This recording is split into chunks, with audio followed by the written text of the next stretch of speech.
Now for our story. Lefty Larkin looked very uncomfortable. He was sitting bolt upright in the straight-back chair Aunt Mary usually favored and was wearing a brand-new two-tone lounging jacket, his Christmas gift from Peggy Douglas, Aunt Mary's niece. On his face was an expression very much like that of a small boy dressed for church. Suddenly he got up, looked around him guiltily, and quickly removed the jacket, which he hung carefully over the back of the chair. Then Lefty tiptoed to the hall closet, and after some rummaging around, pulled out a drab, faded brown sweater, patched at the sleeves. He put this disreputable garment on. And with a great sigh of satisfaction, Lefty seated himself in the armchair, leaned back, and filled his pipe. The aroma of the tobacco soon rose and mingled with the spicy odor of the freshly baked cookies Aunt Mary was baking in the kitchen. A few minutes later, Aunt Mary herself entered, paused in the doorway a moment with an amused smile. Well, Lefty. Oh, what are you welling about, Aunt Mary? Wherever did you dig up that disgraceful old sweater? Peggy said she'd hidden it so you'd never find it. She did, eh? Well, I found it just the same. But don't tell Peggy. I just wear it when she's not around. Oh, but, Lefty, it's all worn out. And Peggy was so pleased with the way you look in your nice new jacket. Don't you like it? Oh, sure. I like it fine, but holy smoke, I feel like some college boy or something. It's too fancy for me. I'm no dude. Oh, Lefty. Well, darn it, I don't feel right in it. Anyway, not for wearing around the house. But promise you won't tell Peggy. All right, Lefty, I'll keep your secret. But really, you're as bad as Randy with that old football sweater of his. I don't know. A guy gets attached to a thing he's had a long time. I never do feel right in my clothes until they're sort of broken in.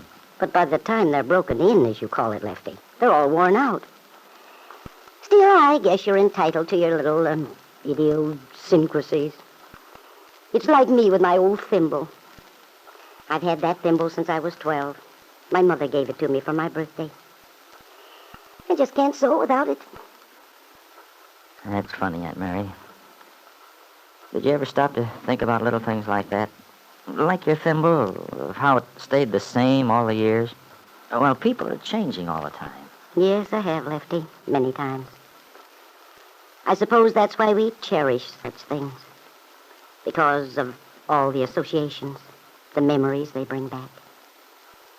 I know I could buy a much better thimble in the store right now. That one's always been a little loose. But it wouldn't be the same. No, of course it wouldn't. When my sister Joyce was little, we used to play games with it. And once, when one of my aunts married, Mother baked it in the wedding cake for good luck. My, I was so proud of that. I'll bet you were. You must have been a cute little kid, Aunt Mary. Ah, Lefty, that was such a long time ago. Oh, no, it wasn't. Yeah, I can just imagine you. Something like Peggy was then when she was little. Long curls. Well, I hate to disappoint you, Lefty, but I had pigtails and freckles, which made me very unhappy. All the same, you can't tell me you weren't a cute little girl. I just won't believe it. No, it was Joyce who was the picture book little girl. She did have curls. Peggy looked a lot like her at that age. Yeah. I mean, you can tell from those pictures in the album. Yes. Joyce was a very lovely young girl. She was 18 when that picture over the mantel was taken. It was her birthday. That was just before she went away. Uh-oh, 7:15. I better get that batch of cookies out of the oven before they burn. Oh, Joyce. If Aunt Mary only knew that you were my wife, Peggy's mother. Have I been wrong not to tell her? Not to tell Peggy? If Peggy knew that I was her father, maybe I could help her now. Help her with all her troubles. Oh, I'll get it, Aunt Mary. Thanks, Lefty. I have my hands full. Oh, good evening, Lefty. Good evening, Bill. Is Aunt Mary at home? Yes, she's here, Bill. I wanted to talk to her a few minutes. I guess it can be arranged. Come on in. Thanks. Come on in. Thanks. She's out in the kitchen baking some cookies. Oh, I thought something smelled good. Well, how have things been with you, Lefty? Haven't seen you in a long time. I'm all right, thanks. Well, you might as well sit down, Bill. Aunt Mary will be in pretty soon. Thanks. It's pretty cold out tonight. Yeah. Generally is in the middle of winter. Yeah. Mr. Bowman was asking for you the other day.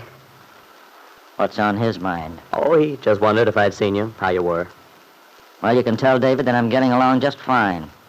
He'll probably be disappointed to hear it, too. Oh, no, Lefty. Oh, you're all wrong. Mr. Bowman's very fond of... Bill Meade, is that you? Yeah. I hope you don't mind my dropping in. Well, of course not. Why don't you come on out and say hello? Oh, thanks, I will. Excuse me, Lefty. Sure. Run right along. Hello, Aunt Mary. Hey, it smells good out here. Well, the oven was nice and hot, so I thought I'd make a batch of cookies. Here, Bill, try one. Oh, thanks. Gosh, this reminds me of home when I was a kid. Boy, these are good. I'll give you some to take back with you.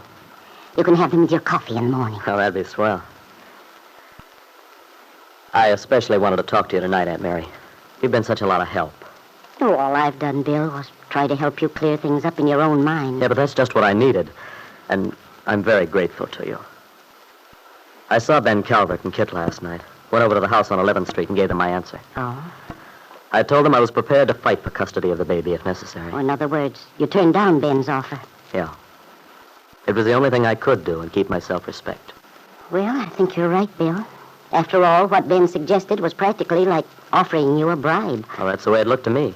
Kit's being willing to give me a divorce if I'd give up my son. Naturally, you couldn't accept a thing like that. I'm sure I can't imagine why Ben would think for a minute that you would. I don't know. Of course, he doesn't have a very good opinion of me. He was sure burned up about my turning him down. Ben would be. He ranted and raved, threatened to make things good and tough for me. Well, doubtless Ben will try to. But thank goodness you have a good lawyer. If worst comes to worst, and you do have to go to court, there's every reason to hope that things will work out for you. Oh, gosh, Aunt Mary, I certainly hope so. But the way Mr. Calvert talked, I haven't a ghost of a chance. Oh, well, Bill. Ben blusters a lot. Remember that. Yeah.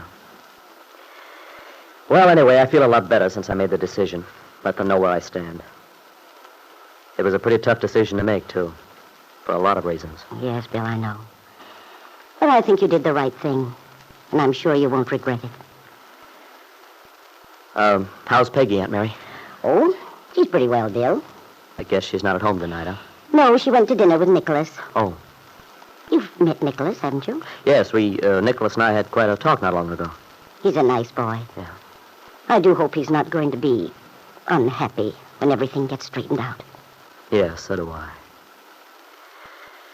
But sometimes I wonder whether it's possible to be happy. Possible for anyone to be. Maybe that depends on what sort of happiness you're after, Bill. There's one sort of happiness that anyone can achieve who wants to work for it. And I think you're going to find that out. Because this decision you've just made proves that you're willing to pay the price of it. What sort of happiness do you mean, Aunt Mary? The happiness of knowing that you're doing the most honorable thing you know how to do, Bill. It's a very lasting sort of happiness. But in spite of Bill Meade's faith in Aunt Mary's opinions, he still felt rather hopeless, depressed, when he thought of his tangled life. Supposing he were to lose everything, the baby and his freedom. If Ben Calvert's threats were true, that was exactly what would happen. On the other hand, even if he did win, what hope had he of finding a personal happiness, something more tangible than the happiness of which Aunt Mary spoke? Well, Bill, the picture does look pretty dark to you. But if you only knew, there is something which might help to solve your problem, if it were to come to light in time.